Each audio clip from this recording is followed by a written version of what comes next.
우리 교회는 오는 주일에 이제 부활 주일로 지키고 이번 주간은 이제 고난 주간으로 이제 보내고 있습니다.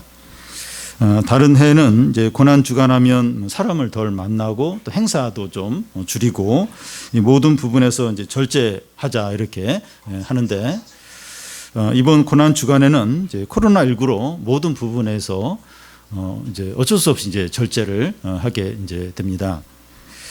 미국이나 유럽 등 세계적으로 이제 전쟁이 일어났을 때보다 사망자 수가 더 많은 13만 명이 이제 이미 목숨을 잃었고요. 세계 대공황 수준으로 경제가 크게 침체가 되었고 또 일상생활이 다 무너졌습니다. 많은 사람들이 직장을 잃고 또 굶주리기도 하고 가난에 허덕이는 사람들이 크게 늘고 있습니다. 교회도 함께 모여 예배를 드리지 못하고 성도의 교제도 중단되었습니다. 이 믿음이 좋은 사람들도 침체가 되고 약한 사람들은 신앙이 사라지게 되고 있습니다. 성도들이 함께 모여 예배하고 찬양하고 기도하는 게 당연한데 지금은 그렇게 하면 아주 심각한 문제로 이제 여깁니다. 물론 이런 상황이 일시적이고 이제 시간이 지나면 나아지겠지만 아마 후유증은 오래 갈 겁니다. 우리는 어느 때보다 심각한 고난 주간을 보내고 있습니다. 우리가 이번 고난 주간을 보내면서 해야 할 일이 뭡니까? 이런 재난이 어떻게 오게 되었는가? 하나님 앞에서 원인을 찾고 나라와 교회와 다른 영혼들과 우리 자신을 위해서 간절히 기도해야 합니다. 오늘은 이제 고난 주간 중에 금요일인데 예수님이 십자가에 죽으신 날입니다. 우리는 그 예수님의 고난을 당하시고 십자가에 죽으셨는가 하는 의미를 생각해야 합니다. 우리 사회와 한국 교회와 우리 자신이 큰 위기 가운데 있는데 우리가 고난 주간을 어떻게 보내느냐에 따라서 얼마든지 회복되리라 믿습니다. 2달 전에 이제 에스라서를 살펴보았는데 그 성전을 세우는 내용이었습니다. 이 시간 살펴볼 느헤미야서는 성벽을 세우는 그런 내용입니다. 이번에 이제 느헤미야서를 하면서 우리 모든 교인들이 교회 신앙의 벽을 한 마음으로 세우게 되기를 바랍니다. 교회 신앙의 벽을 쌓는 일은 눈에 보이는 것보다는 눈에 보이지 않는 영적인 일이라고 할 수 있습니다. 각 교인들이 죄와 불신앙을 회개하고 경건에 힘쓰고 이 가족들의 신앙을 돌보고 또 부흥을 위해서 함께 기도하는 겁니다. 이게 바로 이제 교회의 어떤 신앙의 벽을 이제 세우는 일이죠. 현재 우리 사회 위기는 그 영적으로 깨어나서 이 무너진 신앙의 벽을 세우라는 하나님의 부르심이라고 생각됩니다. 한국 교회와 우리 교회의 신앙의 벽을 다시 세울 때 우리에게 소망과 부흥과 구원이 임할 것입니다. 지금 우리가 회개하고 또 회복하고 부흥을 하는 마지막 기회가 아닌지 모르겠습니다. 우리가 이런 일을 겪으면서도 이제 회개하지 않는다면, 신앙을 회복하지 않는다면 더 심각한, 다시는 회복이 안 되는 그런 어떤 재난이 닥칠지도 모릅니다. 그래서 지금 이런 상황들, 또 이번 주 고난의 주간인데 좀 마지막 기회로 알고 우리가 좀 하나님께 부르짖어야 되지 않나 생각됩니다. 느헤미야서의 이제 배경을 잠시 살펴보면 이스라엘은 이제 바벨론 포로에 이제 잡혀간 지 70년 만에 귀환했습니다. 1차 귀환은 스룹바벨의 인도하에 5만 명 정도가 귀환을 했고 2차 귀환은 에스라가 이끌어서 1,800명 정도가 귀환했고 3차 귀환은 느헤미야가 얼마 숫자의 이제 유다 백성들을 이제 데리고 귀환을 했습니다. 이스라엘 백성들이 70년 만에 예루살렘에 돌아왔을 때 성전은 완전히 파괴되었고 성벽은 다 무너져 있었습니다. 귀환한 전체 유대인의 숫자는 수만 명에 불과했는데 주변 나라들은 아주 강했어요. 그리고 아주 이렇게 모든 걸 잘 갖추고 이렇게 그렇게 부족함이 없이 살았습니다. 유대 백성들이 성전을 재건하고 성벽을 쌓으려고 하자 이 주변 그 나라들이 얼마나 반대를 하고 또 방해를 했는지 모릅니다. 이런 상황에서 이스라엘의 성벽을 다시 세우고 신앙의 부흥을 일으키는 것은 불가능하게 보였습니다. 느헤미야서는 이런 상황에서 하나님께서 어떻게 성벽을 다시 재건하게 하시는가를 보여줍니다. 하나님이 하지 않으면 불가능하죠. 이런 상황에서는 불가능합니다. 그리고 이 겉으로 세워지는 것은 성벽이지만 이 일을 통해서 유대 백성들의 신앙이 회복이 되고 또 유대 공동체에 이제 부흥이 일어나는 것을 볼 수 있습니다. 그러니까 성벽을 쌓아요. 성벽을 다시 쌓는데 그게 이제 유대 백성들의 신앙이 회복이 되고 유대 공동체에 다시 부흥이 임하는 그거랑 같이 연결이 되어 있습니다. 고난 주간과 이 부활주의를 통해서 우리 각자의 믿음이 회복이 되고 우리 교회가 영적으로 부흥하는 기회가 되기를 바랍니다. 먼저 예루살렘의 비참한 상황입니다. 1절을 보면 하갈의 아들 느헤미야의 말이라 아닥사스다 왕 제20년 그슬리월에 내가 수상궁에 있는데, 이 아닥사스 왕은 페르시아의 6번째 왕입니다. 느헤미야는 이 아닥사스다 왕이 겨울철 동안에 수상궁에 머물렀는데 그곳에 함께 있었습니다. 그는 왕의 술관원장이었는데 이 술관원이라고 이제 하는 사람이 하는 일이 뭔가 하면 왕이 마시는 술에 독이 들어있는가 하는 걸 먼저 확인하는 신하입니다. 그 당시에 큰 나라 왕들은 여러 민족을 정복을 했기 때문에 그 지배당한 그 민족들이나 그 백성들 가운데 왕을 이렇게 암살하려는 그런 음모들이 많이 있었습니다. 그래서 왕이 먹는 음식이나 술을 미리 맛보는 그런 신하들이 있었는데 이 왕의 생명과 관련되는 일이기 때문에 왕이 신임하는 사람을 그런 어떤 그 관리로 임명을 했습니다. 그래서 느헤미야는 왕의 신임을 받는 그런 신하였고 그리고 좀 높은 권세와 특권들을 누리는 그런 위치에 있었습니다. 그런데 느헤미야에게 어떤 소식이 들립니까? 2절 3절을 보면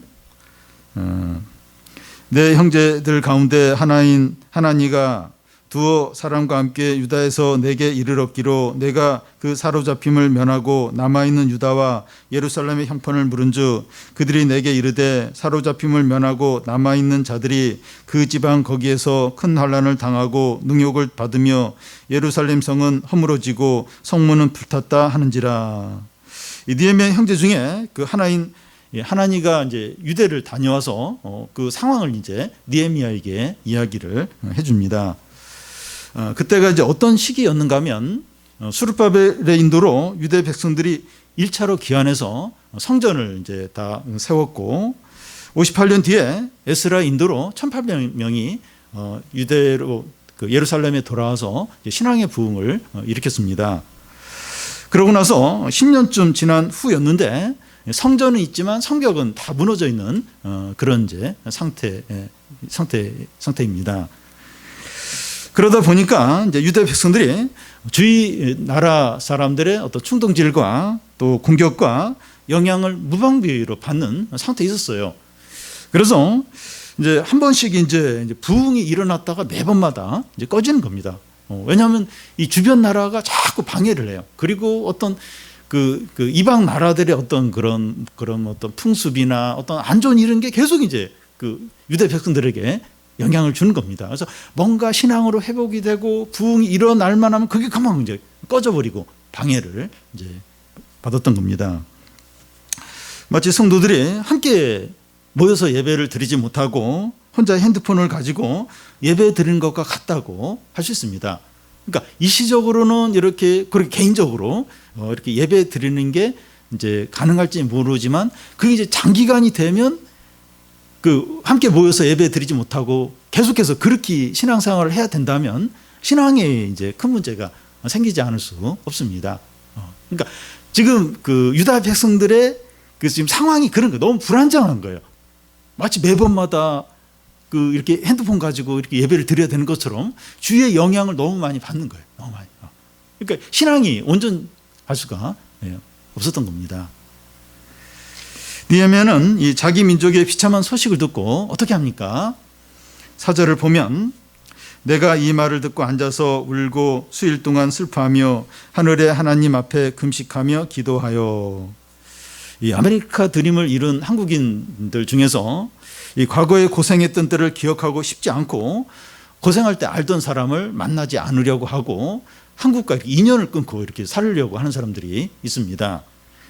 왜냐하면 지금은 성공해서 이제 잘 살기 때문에 이 과거에 힘들었던 사람들과 이렇게 엮이는 거, 연결되고 싶지 이제 않은 것이죠. 느헤미야도 이제 바벨론 드림을 이룬 사람이라고 이제 할 수 있는데요. 성공했어요. 안정된 자리에 있고 높은 지위에 지금 앉아 있습니다. 바벨론 드림을 이룬 사람이죠. 그래서 유대 백성 중에서 누가 연락을 이제 하거나 또 유대 백성들의 소식을 들을 때 귀찮아할 수 있습니다. 나는 그거 끝났는데, 나는 지금 성공했는데 왜 자꾸 연락을 하는 거야? 왜 자꾸 과거에 그 이미 망한 나라의 어떤 그런 소식을 왜 나한테 알려주는 거야? 왜 자꾸 과거와 나를 엮으려고 하는 거야? 그런 생각이 들 수가 있어요. 왜냐하면 이미 성공했어요. 안정이 됐어요. 권세를 누리고 있기 때문이죠. 근데 느헤미야는 그렇게 하지 않은 거예요. 뭐 안 들으려고 하고 또 막 엮이지 않으려고 하고 그렇게 하지 않는 겁니다. 유대 백성들의 소식을 듣고 앉아서 우는 거예요. 여러 날 슬퍼하고 금식하며 기도하는 겁니다. 이미 성공을 했는데 자기는 지금 잘 사는데 이미 망한 나라고 옛날 어떤 과거의 어떤 그런 일인데 그 소식을 듣고 너무 슬퍼하는 거예요. 금식을 하는 거예요. 여러 날 너무나도 괴로워하는 겁니다. 여러분, 어떤 사람이 무슨 일로 이제 밤을 이제 새우면서 또 먹지 못하고 울고만 있다면 그 사람에게 그 일은 아주 중요한 일입니다. 어떤 분은 누가 한 말 때문에 또 돈이 필요한데 돈이 이제 생길 곳이 없기 때문에 사업상 중요한 계약을 앞두고 직장의 어떤 해결해야 될 어려운 그 업무 때문에 또 자녀에 대한 걱정 때문에 이렇게 밤을 새우면서 먹지 못하고 여러 날 힘들어하는 이제 경우가 있습니다. 그 사람에게는 그 문제가 가장 중요하죠. 가장 중요하기 때문에 그렇게 하죠.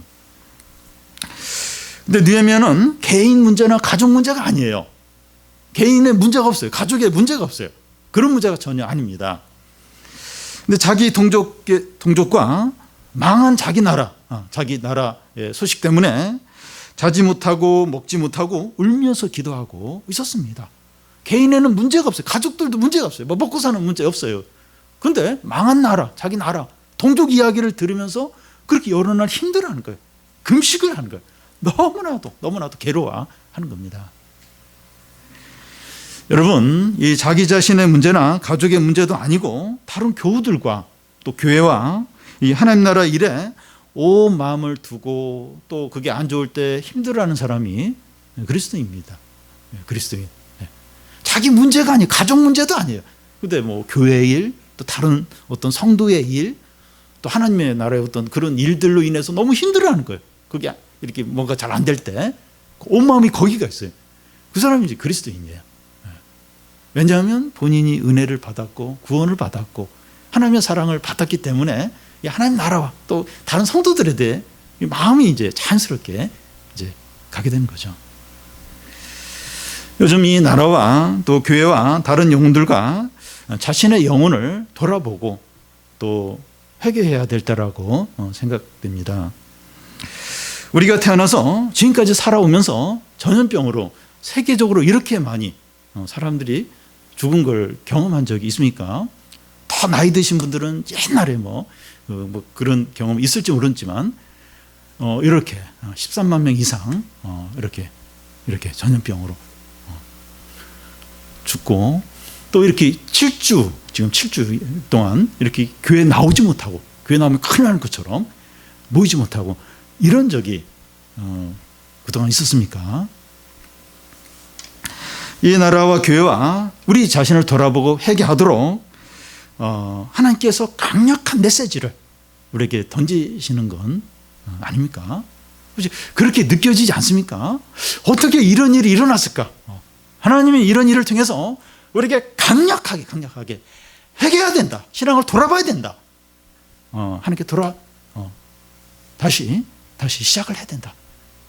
이렇게 너무나 강력하게 이렇게 주님이 말씀하신다고 느껴지지 않습니까?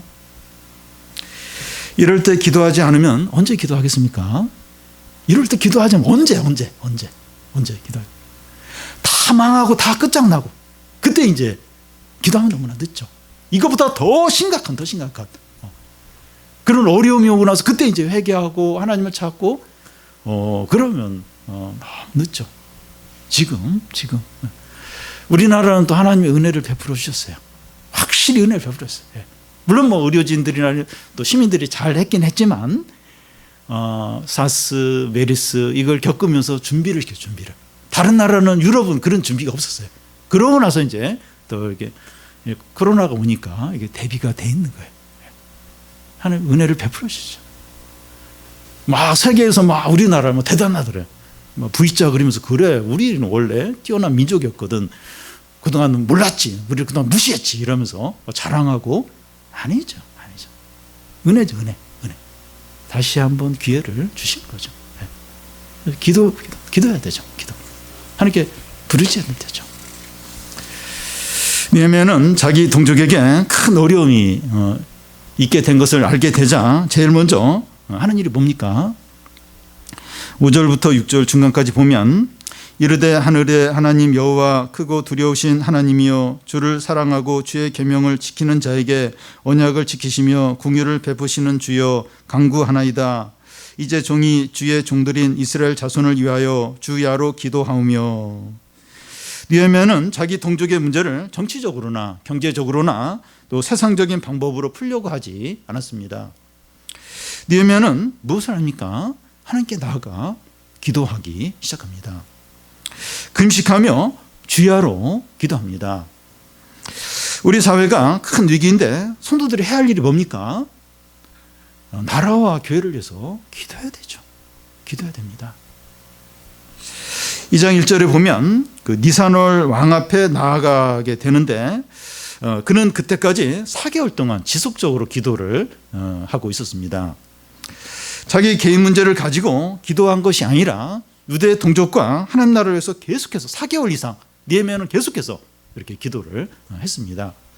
기도는 화끈하게 몇 번 하고 나서 끝내는 것이 아니라 계속적으로 그게 진짜 중요하다면 계속해서 기도해야 되죠. 느헤미야는 어떤 하나님께 기도하고 있습니까? 5절 앞에 보면 하늘의 하나님 크고 두려우신 하나님입니다. 이 하늘의 하나님이라고 하는 것은 온 세상을 다스리는 하나님이라는 의미입니다. 하나님은 너무나 크고 두려우신 분이십니다. 지금 하나님의 백성이라고 하는 유대 백성들의 상태는 어떻습니까? 성벽은 무너지고 성문은 불타고 백성들은 환난과 모욕을 당하고 있습니다. 이런 현실 앞에서 느헤미야는 하늘의 하나님, 크고 두려우신 하나님이라고 부르고 있습니다. 그 하나님의 백성이라고 하는 유대 백성 망했어요. 막 성벽도 다 무너졌고 성문도 불타버리고 완전히 망한 그런 민족의 하나님인데 그 하나님에 대해서는 하늘의 하나님, 크고 두려우신 하나님으로 부르면서 기도합니다.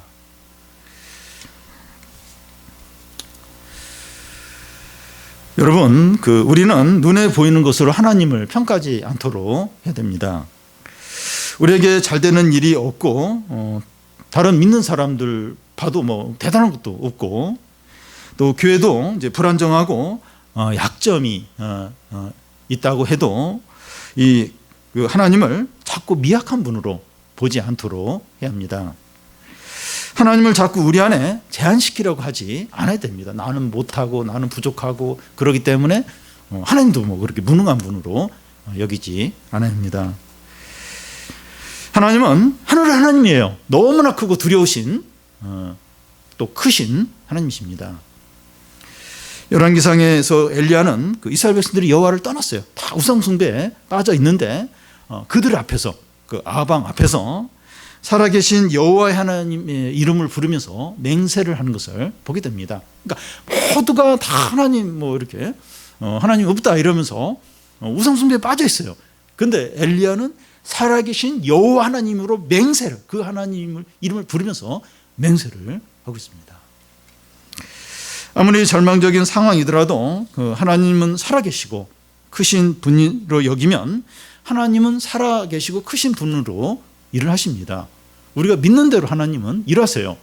살아계신 하나님, 역사하는 하나님, 나와 동행하신 하나님, 신실하신 하나님, 은혜가 풍성하신 하나님, 그렇게 믿고 이제 기도하면 하나님은 나에게 그렇게 은혜가 풍성하고 능력이 있고 신실하신 하나님으로 일을 하십니다. 그런데 하나님은 약하고 하나님은 종이 호랑이와 같고 하나님 있는지 없는지도 모르겠고 하나님은 믿을 만한 분이 못 되고, 그러면 그렇게 하나님 그렇게 하세요. 이렇게 너 나를 믿을 만하지 못하는 그런 존재로 여기니? 그럼 나도 너한테 그렇게 한다. 하나님 우리가 믿는 대로 그렇게 일을 하십니다. 살아계시고 크고 두려우신 하나님, 하늘의 하나님, 그러면 그렇게 하세요.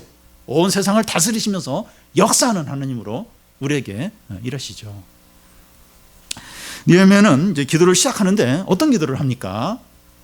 6절 중간부터 8절까지를 보면 우리 이스라엘의 자손이 주께 범죄한 죄들을 자복하오니 주는 귀를 기울이시며 눈을 여시사 종의 기도를 들으시옵소서. 나와 내 아버지의 집이 범죄하여 주를 향하여 크게 악을 행하여 주께서 주의 종에게 명령하신 계명과 율례와 규례를 지키지 아니하였나이다. 옛적에 주께서 주의 종 모세에게 명령하여 이르시되 만일 너희가 범죄하면 내가 너희를 여러 나라 가운데 흩을 것이요. 느헤미야는 무엇을 해달라고 기도하지 않습니다. 제일 먼저 죄를 고백하고 있습니다. 유대 백성들이 망하고 포로로 잡혀가고 성벽이 무너지고 환난을 당하고 모욕을 당한 이유가 죄 때문이라는 거예요. 하나님께서 모세를 통해서 이제 말씀하시기를 너희가 범죄하면 여러 나라에 흩어진다고 하셨는데 우리가 계명과 법도를 지키지 않았다는 거예요. 그래서 우리가 끌려가고 성벽이 무너지고 지금 이런 모욕을 당하고 있다고 말하고 있습니다. 느헤미야는 지금 유대 백성들의 어려움의 원인을 정치적인 거나 경제적인 거나 지도자의 책임이나 다른 외적인 것에 찾지 않고 자기들의 죄와 불신앙에서 찾고 있습니다. 누구 때문에 뭐 때문에 그렇게 하지 않고 우리의 불신앙과 죄 때문에 우리가 지금 이런 모든 이런 고난과 이런 모욕을 당하고 있다고 이제 말합니다. 자신들의 비참한 상황을 하나님의 시각으로 바라보고 있어요. 지금 너무 비참해요. 너무 절망적이에요. 성벽이 다 무너지고 황폐화되고 이제 그런 소식을 듣게 되는데 그걸 이제 딱 하나님의 시각으로 이제 보고 있는 겁니다. 여러분, 믿는 자들의 모든 일은 하나님과 관련이 되어 있습니다. 현재 우리가 겪는 모든 어려움들도 하나님과 관련이 되어 있습니다. 물론 누가 잘못하고 뭐가 이렇게 뭐 그런 원인을 겉으로 이렇게 찾을 수는 있지만 이 본질적으로 보면 하나님과 관련이 되어 있습니다. 우리는 우리 어려움을 해결하려고 할 때 제일 먼저 영적으로 바라봐야 합니다. 우리 안에 불신앙과 교만과 욕심이 있지 않는지 그걸 먼저 봐야 돼요. 물론 이제 외적인 것도 이렇게 해결하려고 노력을 해야 되지만 제일 먼저 본질적으로 영적으로 바라보고 내 안에 교만과 욕심과 어떤 다른 죄가 없는지 그걸 먼저 이렇게 생각을 해야 됩니다. 많은 경우에 영적으로 바라보지 않고 문제 자체만 보거나 사람들과의 관계에서만 해결하려고 하다가 문제가 더 복잡해지는 경우가 있습니다. 막 사람 만나서 막 누구한테 막 그거 해가지고 막 그것만 어떻게 해결하려고 그 전에 이렇게 하나님과의 관계에 돌아보지 않고 기도하지 않고 그런 문제가 더 복잡해지고 더 이제 힘들어지는 경우가 많습니다. 우리의 문제를 영적으로 바라보고 원인을 찾으면 한 70% 정도는 해결됐다고 볼 수 있어요. 이 성도들의 문제는 그래요. 벌써 이제 이렇게 신앙적으로 정리를 하고 나면 뭔가 마음이 평안해요. 딱 맑아집니다. 그리고 뭔가 확신이 생겨요. 마음에 평안이 생겨요. 그러면 문제도 너무 쉽게 보이죠. 그래서 이렇게 그런 어떤 우리의 어떤 문제가 이제 그걸 영적으로 바라보고 또 신앙적인 것에서 어떤 원인이 찾아지면 한 70% 이제 해결된 것으로 볼 수 있습니다. 성도들의 문제는 다 하나님과 관련되어 있기 때문에 그래요. 다 관련돼요. 이렇게 좀 조금 들어가 보면 이제 다 하나님과 이제 관련되어 있습니다. 느헤미야가 죄를 고백하는 내용에서 인상적인 게 있는데 그 6절 끝에 보면 나와 내 아버지의 집이 범죄했다고 말하고 있습니다. 느헤미야는 범죄하지 않았을 수 있지만 자기 동족의 죄를 자기가 지은 죄처럼 여깁니다. 개인과 이제 신앙 공동체가 하나로 연결이 되어 있는 겁니다. 우리가 왜 그렇게 생각을 해야 돼? 느헤미야가 왜 그렇게 생각을 해야 돼? 왜냐하면 이제 다 이게 죄가 이제 공동체와 다 연결이 되어 있기 때문이죠. 다른 교인이 그 지은 죄가 자기가 지은 죄가 아니라 할지라도 다 연결이 되어 있습니다. 학교에서 한 학생이 사고를 쳤는데 그 반에 들어오는 선생님마다 그 반 전체가 이렇게 그 잘못을 한 것처럼 이제 그렇게 하는 걸 이제 보게 됩니다. 가족 중에 한 사람이 감옥에 가면 가족이 다 죄수 신분이 되어버려요. 다 그렇게 연결이 되어버립니다. 여러분, 우리는 가족 안에서나 공동체 안에서 누가 죄를 짓고 불신한 가운데 있으면 마치 내가 죄를 지은 것처럼 아파하고 회개해야 됩니다. 왜 그렇게 해야 되죠? 예수님이 그렇게 하셨어요. 예수님은 아무 죄도 안 졌는데 우리의 모든 죄를 다 짊어지고 자기가 죄를 지은 것처럼 십자가에 죽으시고 겟세마네에서 그런 기도를 하셨습니다. 왜 우리가 또 그렇게 해야 되는가 하면 우리가 그 예수님의 그런 은혜와 사랑을 받았고 제가 여기 서 있고 여러분들이 거기 앉아 있는 이유가 다른 사람이 그렇게 한 거예요. 내 죄를 가지고 자기 죄처럼 애통해하면서 이렇게 회개했기 때문에 제가 여기 서 있고 여러분이 그 자리에 앉아 있는 겁니다. 예수님이 그렇게 하지 않았다면, 다른 성도가 나를 위해서 자기 죄처럼 그렇게 회개하지 않았다면 제가 여기 서 있지 못하고 여러분들이 지금 그 자리에 못 앉아 있습니다. 다 누군가가, 예수님이 그렇게 하셨고 예수님의 마음을 품고 누군가가 회개를 하고 자기 죄처럼 애통해 했기 때문에 사람들이 이렇게 돌아오는 거죠. 돌아오고 구원을 받고 새 사람이 되는 것이죠. 이게 저절로 절대 안 그렇습니다. 왜 느헤미야가 자기는 이미 성공했고 안정된 자리에 앉았는데 왜 그 자기 동족을 위해서 왜 그렇게 막 금식하고 슬퍼하고 그렇게 합니까? 그렇게 하지 않으면 회복이 안 돼요. 공동체가 회복이 안 됩니다. 느헤미야가 그렇게 기도하고 왕한테 허락을 맡아서 또 사람들을 데리고 와서 성벽을 쌓고 다시 유대 공동체의 어떤 부흥을 일으키면서 이렇게 이 하나님의 일이 이루어졌죠. 그래서 우리가 이제 예수님의 마음을 갖고 그렇게 해야 되는 거예요. 왜 내가 왜 그렇게 해야 돼? 왜 나만 그렇게 해야 돼? 왜 내가 왜 즐겁게 해피하게 지내야지? 왜 내가 슬퍼하며 금식하며 왜 내가 그렇게 해야 돼? 그렇게 하는 사람이 없으면 그냥 같이 망하는 겁니다. 같이 망하는 거예요. 누군가 나를 위해서, 내 죄를 위해서 그렇게 슬퍼했는데, 그걸 애통했는데, 또 누군가가 자신의 그 행복한 삶을 내려놓으면서 공동체를 위해서 그렇게 금식하면서 그렇게 애통해 해서 이렇게 교회가 살고 하나님 뜻이 이루어져서 내가 오늘날 왔는데 나는 이제 나는 절대 왜 내가 그렇게 손해를 봐야 돼? 그렇게 하면 이제 다른 사람이 구원을 받고 또 하나님께 나오고 그게 안 되는 겁니다. 그래서 이렇게 할 때 예수님의 마음을 품고 내 죄처럼 회개하고 부르짖을 때 그때 이제 하나님이 그 기도를 들어주세요. 그래서 사람들을 살려요. 변화시킵니다. 돌아오게. 또 공동체가 다시 이렇게 살아나게 합니다. 그래서 예수님의 마음을 품고 이렇게 공동체를 위해서 또 그 방황하는 영혼을 위해서, 죄 짓는 영혼을 위해서, 또 이 나라 백성들을 위해서 부르짖으면서 기도를 해야 됩니다. 여러분, 지금 이 나라 국민들이 어떻습니까? 바이러스는 엄청 두려워하는데 하나님은 전혀 교회의 욕만 해요, 욕만. 물론 이제 교회가 이제 막 좀 이렇게 좀 비상식적으로 하는 부분들이 있었어요. 그런데 그거 이상으로 아무 관심이 없어. 오직 바이러스면 관심이 있습니다. 왜 이렇게 좀 힘든가? 거기에만 전혀 하나님께 관심이 없어요. 이 모든 게 하나님이 허락하신 건데, 하나님께 돌아오라고 하는 건데 아무 관심이 없어요. 멸망당할 수밖에 없어요. 심판. 이 코로나로 인해서 조금 이제 코로나가 조금 안정세가 되고 앞으로 어떻게 될지 모르겠어요. 그런데 여기서는 조금 건짐을 받을지 모르겠지만 앞으로 더 심각한 핵무기도 있어요. 핵무기도 있고 뭐 하나님 우리를 힘들게 하고 망하게 하려고 하면 얼마나 가지수가 많은지 몰라요.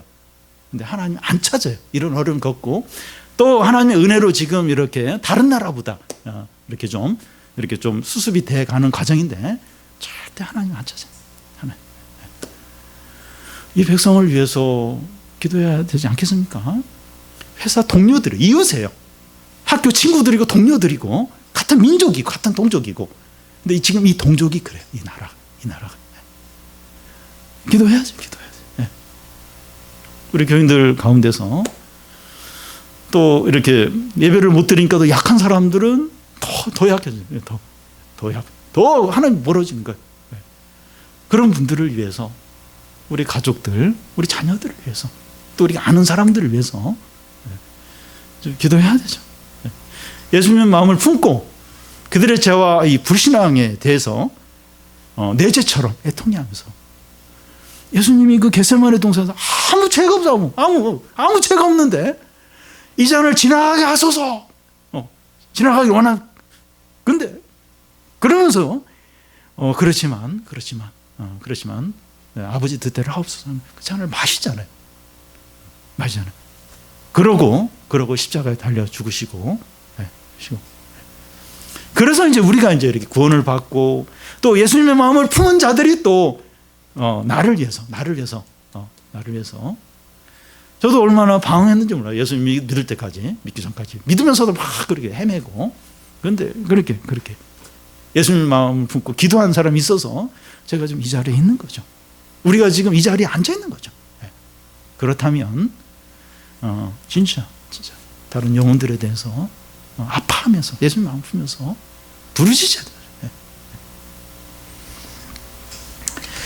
느헤미야는 기도하면서 소망을 가지고 있는데 그가 이제 의지하는 게 뭡니까? 9절을 보면 만일 내게로 돌아와 내 계명을 지켜 행하면 너희 쫓긴 자가 하늘의 끝에 있을지라도 내가 거기서부터 그들을 모아 내 이름을 두려고 택한 곳에 돌아오게 하리라 하신 말씀을 이제 청하건대 기억하옵소서. 느헤미야는 하나님의 언약 즉 하나님의 약속의 말씀을 붙들고 기도합니다. 백성들이 하나님께 돌아와서 계명을 지키면 쫓겨난 그곳에서 그들을 모아 택하신 곳에 돌아오게 하실 거라는 겁니다. 하나님께서 이렇게 하신다고 하시지 않았습니까? 말씀대로 들어주소서. 그러면서 말씀을 붙들고 간청합니다. 느헤미야는 말씀을 의지해서 소망과 확신을 가지고 기도하고 있습니다. 우리가 말씀을 듣거나 읽고 이제 기도를 하는데 그게 이제 바른 기도입니다. 9절 끝에 보면 뭐뭐 하리라 하신 말씀을 이제 청하건대 기억하옵소서 하는데 이 기억하다라고 하는 것은 행동하는 것, 개입하는 것을 말합니다. 하나님께서 말씀하신 대로 행동해달라는 거예요. 개입해달라는 거예요. 지금 너무 절망적이고 너무 힘든데 주님이 약속하신 대로 개입해 주시고 행동해 달라는 거예요. 너희들이 회개하면 땅끝에 있다 할지라도 내가 찾아가서 너희를 모으리라 그렇게 말씀하셨는데 그렇게 해달라고 그렇게 이 지금 상황에서 개입해달라고 이제 구하고 있습니다. 여러분 상황이 아무리 절망적이고 힘들다 할지라도 말씀을 가지고 기도하시기 바랍니다. 이런 기도가 얼마나 능력이고 확실한지 몰라요. 왜냐하면 하나님 말씀하신 거, 그 약속하신 거 그거 이제 붙들고 기도하는 거기 때문에 너무나 확실해요. 너무나 능력이 있습니다. 또 느헤미야가 기도하면서 의지하는 게 뭡니까? 10절을 보면 이들이 주께 일찍이 큰 권능과 강한 손으로 구속하신 주의 종들이요 주의 백성이니이다. 11절 중간까지 보면 주여 구하오니 귀를 기울이사 종의 기도와 주의 이름을 경외하기를 기뻐하는 종들의 기도를 들으시고. 느헤미야를 포함한 그 유대 백성들은 하나님께서 큰 권능과 강한 손으로 애굽에서 구원한 주의 종이고 주의 백성들이라는 겁니다. 느헤미야는 주의 종들, 주의 백성 하면서 그 주님의 소유라는 것을 아주 강하게 강조를 합니다. 이것보다 더 호소력 있는 기도가 없습니다. 우리는 주의 종이고 주의 백성이고 주의 소유들입니다. 그걸 계속 강조를 해요. 우리가 누굽니까? 주님의 소유입니다. 주의 종이고 백성입니다. 이것만큼 효과적인 기도가 없습니다. 하나님은 우리를 죄와 사단과 이 죽음의 권세에서 십자가의 능력으로 구원하시고 하나님의 자녀로 삼으셨습니다. 우리는 기도할 때마다 우리가 십자가의 능력으로 이 구원받은 하나님의 자녀임을 강조하면서 은혜를 구하는 겁니다. 이것만큼 호소력 있는 기도가 없어요. 주님이 십자가를 통해서 우리 죄를 용서하시고 구원한 하나님의 자녀가 아닙니까? 하나님의 자녀가 아닙니까? 피를 흘리면서 구원한 자녀가 아닙니까? 자녀입니다, 자녀. 이걸 막 강하게 강조하면서 하는 기도가 호소력이죠. 자녀가 하는 건데. 애가 이제 부모님한테 용돈 달라고 안 줘요. 제가 누굽니까? 딸이 아닌가. 당신이라 그러면 부모님의 딸이 아닙니까? 아들이 아닙니까? 아들이 돈을 달라고 하는데 딸이 지금 용돈을 달는데 용돈을 안 주려고 합니까? 할 말이 없죠. 이거 참. 그러면서 옛다 이러면서 그냥 이게 그러니까 주님이 그 십자가에서 피를 흘리면서 우리 죄를 용서하고 하나님의 자녀 하나님의 소유로 삼아 이걸 이제 붙들고 기도하는 거죠. 지금 자녀가 지금 죽겠다고 하는데 지금 먹을 게 없다고 하는데 지금 몸이 아프다고 하는데 주님 응답해 주셔야 되지 않겠습니까? 기도 들어 주셔야 되지 않겠습니까? 네. 호소력이 있죠. 강력한 기도죠. 이 모든 것을 종합하면 제일 강력한 기도, 우리 기도를 하는데 강력한 기도를 해야 되죠. 제일 강력한 기도는 죄를 고백하고 자기 죄가 아닌데도 중보기도 하는 거예요. 내 죄처럼 기도하고 하나님의 말씀을 의지해서 기도하고 하나님의 소유임을 붙들면서 기도해요. 제가 누굽니까? 하나님의 소유 아닙니까? 소유. 자녀 아닙니까? 기도하는 거죠. 이런 기도야말로 살아있어 능력이 있습니다. 그런 기도가 응답이 돼요. 그리고 그 영광이죠, 영광. 그리고 은혜가. 기도 가운데 은혜가 있어요. 능력이 있고 영광이 있습니다. 우리가 기도를 하는데 능력 있는 기도, 능력이다. 죄를 회개한 죄를. 그리고 남의 죄를 가지고 내 죄처럼 중보 기도를 하고 말씀을 의지해서 기도하고 하나님의 소유임을 주장하면서 기도하고 기도 능력이 있어요. 은혜가 있어요. 영광이 있습니다. 기도할 때 그렇게 기도하는 거죠. 이제 느헤미야는 그 눈앞에 있는 그 문제를 기도합니다. 11절 중간을 보면 오늘 종이 형통하여 이 사람들 앞에서 은혜를 입게 하옵소서. 이 사람들 앞에 하는데 그 언어에 보면 복수로 되어 있지 않고 단수로 되어 있습니다. 이 사람이 누군가 하면 아닥사스다 왕입니다. 그 당시 왕은 신중이 하나죠. 신중이 하나로 그렇게 여겨졌는데 느헤미야는 왕도 하나님 앞에서 한 인간에 불과하다는 겁니다. 그런 하나님께서 이 자신이 왕에게 은혜를 입게 해달라고 기도합니다. 다시 말해서 왕이 느헤미야가 하려고 하는 일을 허락해달라고 하나님께 간구하고 있습니다. 하나님 앞에서 한 인간에 불과합니다. 이 아닥사스는 인간에 불과합니다. 하나님이 그의 마음을 주관하셔서 내가 지금 왕에게 요구하는 것을 들어주게 해달라고 기도합니다. 이 장에 나오겠지만 왕이 느헤미야의 요청을 받아줍니다. 하나님께서 그의 기도에 응답을 하신 거죠. 기도에 능력이 있어요. 응답이 있어요. 응답. 이 느헤미야의 기도에 응답이 있어요. 왕의 마음을 움직여서 이렇게 이렇게 하나님의 뜻이 이루어지도록 느헤미야가 요청하는 게 성취되도록 하고 있습니다. 오늘 말씀이 우리에게 무엇을 말합니까? 믿는 자들은 개인 문제보다 교회와 나라와 다른 영혼들에게 더 우선적인 관심을 가진 자라는 겁니다. 왜냐하면 은혜를 받았고 구원을 받았고 하나님의 사랑을 받았기 때문에 그걸 받은 자이기 때문에 다른 영혼, 교회 또 이 나라 또 더 우선적으로 여기고 관심을 갖는 자입니다. 요즘 같은 위기 때 더욱더 그래야 됩니다. 더욱더 스트레스 쌓이네. 영화나 보고 또 음악이나 들으면서 기분이나 좀 풀어야겠다. 물론 이제 조금 그럴 수 있는데 조금만 그렇게 하고 지금 위기 때입니다. 지금 이렇게 수천 명씩 죽어요. 하루에 수천 명씩 코로나로. 이런 때가 있었습니까? 우리 때가? 지금 그런 때, 지금 위기 때입니다. 우리의 마음이 더 넓어지고 우리 생각이 더 깊어지고 우리의 신앙이 더 성숙해져야 합니다. 애들도, 어린애들도 이렇게 아프면서 막 이렇게 한 주, 두 주 아프면서 애가 성장을 해요. 아프고 나서 뭔가 애가 큰 게 느껴집니다. 지금이 그럴 때, 지금 온 나라가, 온 세계가 지금 위기죠. 우리 생각이 더 넓어지고 더 깊어지고 우리 신앙이 더 성숙해져야 합니다. 더 막 유치해지고 더 막 자기 문제에 빠지고 더 욕심으로 살고 그러면 안 돼요. 더 우리 생각이 더 성숙해지고 더 깊어지고 그래야 되죠. 다른 영혼들과 교회와 나라를 생각하며 아파하고 괴로워하고 기도해야 합니다. 이렇게 지금 실상을 만약 우리나라에 만약 그런 일이 일어났다고 해서 뭐 만 명씩 죽고 만약 그랬다고 한번 생각해 보세요. 우리 지금 실상을 봐야 되고 지금 이게 어떤 상황인가 보면서 이 나라 백성들, 이 나라 아무 생각이 안 나요.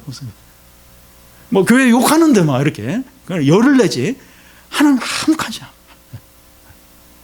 나요. 망할 텐데 우리 회사 동료들, 이웃들, 또 다른 약한 사람들 좀 괴로워하면서 애통해하면서 저도 참 이 말씀 준비하면서 제 마음이 참 안 그렇더라고요. 이게 좀 애통해야 되고 슬퍼야 되는데 조금 잠시 이렇게 했다가 그냥 저도 자꾸 이렇게 뭔가 이렇게 풀려고 이제 막 좀 이렇게 그런 제 자신을 보게 되는데 우리 마음이 제발 우리 마음이 이렇게 좀 간절해지고 애통해하고 좀 이렇게 부르짖고 그런 마음이 제발 되도록. 우리가 이렇게 부르짖지 않으면 누가 부르짖겠습니까? 뭐 세상 사람들이 부르짖겠어요? 한숨 쉬고 뭐 탄식은 할지 몰라도 하나님을 안 찾죠. 못 찾죠. 우리가 부르짖어야 돼요. 우리가 애통해야 되죠. 우리가 기도해야 되죠. 다른 사람의 죄를 나의 죄로 여기고 지속적으로 중보 기도를 해야 됩니다. 쟤는 왜 그래? 기도해야 되는데 왜 쟤래? 저 사람 왜 그래? 중보 기도. 내 죄죠. 내 죄고 내 허물이죠. 나도 그랬는데 누가 이렇게 기도해서 지금 이제 이 자리에 또 이렇게 신앙이 자란 거죠. 내 죄로 여기고 중보 기도해야죠. 고난 주간인데 우리의 모든 어려움들을 하나님의 시각으로 바라보고 우리의 신앙이 회복이 되고 그의 거룩한 부흥이 임하고 이 나라 백성들이 하나님께 돌아오도록 부르짖으며 간절히 기도하기를 바랍니다. 우리 같이 좀 기도하겠는데요. 이번 주가 고난 주간인데 온 나라와 교회와 우리에게 큰 고난이 있습니다. 아마 고난 주간 못지않게 지금 고난이 우리에게 실제로 있습니다. 온 나라와 경제 또 교육 모든 것이 무너졌고 교회도 이제 문을 닫고 또 생업도 망가졌는데요. 하나님께서 왜 우리에게 이런 어려움을 주셨는가 회개하며 우리가 부르짖으며 기도할 수 있도록. 그리고 우리 자신에게만 집중해 있는 것이 아니라 이 나라와 교회와 다른 영혼들을 돌아보면서 그들의 죄와 불신앙이 내 죄인 것처럼 우리가 좀 기도하도록. 또 아무리 모든 것이 어렵더라도 하나님은 살아계시고 크시고 두려운 하나님을 바라보면서 그 크신 하나님을 바라보면서 우리가 낙심하지 않고 기도하도록. 또 우리가 다 주의 백성이고 주의 소유죠. 우리가 그것을 인정하면서 주의 말씀을 의지하면서 우리가 담대하게 우리 같이 좀 함께 좀 기도하겠습니다. 살아계신 하나님 아버지, 주님께서 우리에게 기도하도록 부르짖도록 너무나 분명하게 말씀하고 계십니다. 하나님 아버지, 지금 이 고난 주간인데 우리에게 너무나 큰 고난이 닥쳤습니다. 이 나라가 고난을 겪고 있고 지금 다른 나라에서는 하루에 수천 명씩 목숨을 잃고 있습니다. 하나님 아버지, 우리가 괴로워하며 부르짖으며 슬퍼하며 기도하게 해주시옵소서. 하나님 아버지, 내 문제와 참 나에게만 빠져있지 않게 해주시고 이 나라 백성들을 위해서, 교회를 위해서, 다른 영혼들을 위해서 간절히 기도하게 해주시옵소서. 하나님 아버지, 그들의 죄와 불신앙이 내 죄이고 불신앙인 것처럼 부르짖으며 기도하게 해 주옵소서. 하나님 아버지, 제가 여기 서 있고 우리가 이 자리에 앉아 있는 것은 예수께서 내 죄를 위해서 죽으셨고 예수님의 마음을 품고 나를 위해서 기도한 사람들이 있기 때문에 우리가 지금 이 자리에 앉아 있고 제가 여기에 서 있는 것입니다. 하나님 아버지, 예수의 마음을 품게 해 주옵소서. 이 마음을 품고 기도하게 해 주시옵소서. 하나님 아버지, 우리 상황이 아무리 어렵다 할지라도 주님은 살아계시고 너무나 크고 두려우신 분이십니다. 하나님 아버지, 그 주님을 바라보며 기도하게 해 주시옵소서. 하나님 아버지, 주의 백성입니다. 주의 종입니다. 주의 소입니다. 주님의 자녀입니다. 우리가 이것을 붙들고 말씀을 의지해서 기도하게 해 주옵소서. 이 기도가 얼마나 강력하고 힘이 있고 응답이 되는지 모릅니다. 그래서 회복이 되고 응답이 되고 구원이 나타나고 회복이 일어나는 복된 기도가 되게 해 주옵소서. 그런 은혜가 있게 해 주시옵소서. 하나님 아버지, 함께 해 주옵소서. 우리 이어서 개인적으로 좀 더 기도하겠는데요. 이번 주일 부활절 예배를 드리게 되는데 부활의 신앙이 다 회복이 되고 하나님의 크신 은혜와 능력을 누리는 주일이 될 수 있도록, 그리고 국회의원 선거가 주중에 끝났는데 하나님께서 이 나라를 불쌍히 여겨주셔서 이 어려운 때 나라가 안정이 되고 위기를 잘 극복할 수 있도록 나를 위해서 기도해 주시고요. 또 우리 이길재 선교사님, 수단에서 얼마 전에 나왔다가 수단으로 못 들어가고 있습니다. 코로나 이런 사태로 국경을 봉쇄해가지고 좀 빨리 지금 이디오피아에 있는데 수단으로 잘 들어가는 길이 열릴 수 있도록 또 안전을 지켜주시도록 기도해 주시고요. 또 경제적으로 어려운 교우들을 위해서, 우리 수험생 자녀들을 위해서, 또 믿음이 약한 우리 교우들, 우리 주위에 그런 분들을 위해서 또 개인적인 어려움을 가지고 우리 좀 주님께 좀 기도하겠습니다.